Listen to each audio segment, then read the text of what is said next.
Yok ikisi birle aramışlar bana.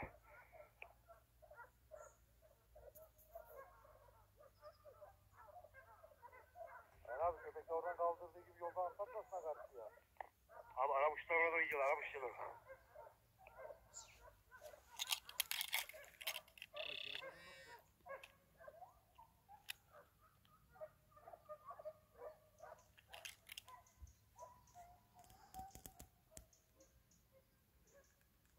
Okay abi geçiyor mu aramışlar Okay abi? İyisin.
Ha.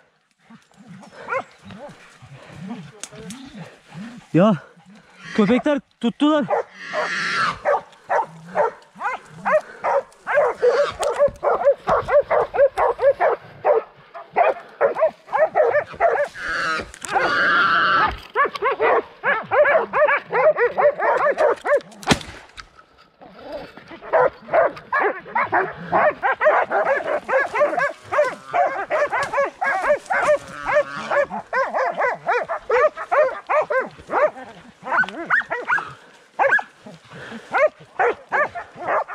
Gel gel.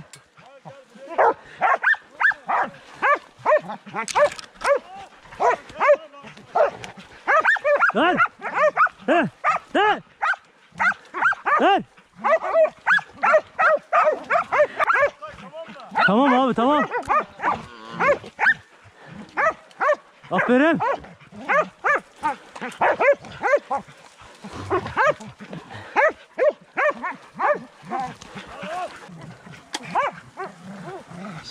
Aleykümselam. Vay anasını be.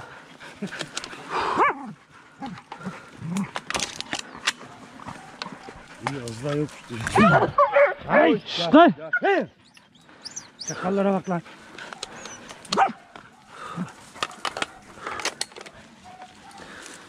Komuyor gel.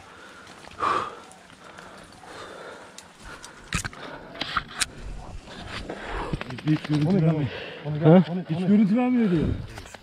Evet arkadaşlar, Bilecik Osmanlı Doğandere'ye ava girdik bugün. Sabah saldık, budomuzu kaldırdık. Bir iki el attım ama tutulmuşum, burada köpekler 400 metre falan gitti, yakaladılar. Burada da bir kurşun attık. 5 evler Arapuşlu mevkindeyiz. Rasim abiler falan birlikteyiz. Abi nasıl gidiyor abi? Çok güzel gidiyor. Güzel gidiyor, daha ava yeni başladık. Köpekleri bir daha salacağız. İnşallah bugün güzel domuzlar vuracağız. Buradan Türkiye'deki bütün domuz avcılarına selam söylüyoruz. Var mı abi söyleyeceğiniz yer? Herkese çok selam söyle. Rastgele. Rastgele diyoruz. Rastgele abi. Tamam, selam.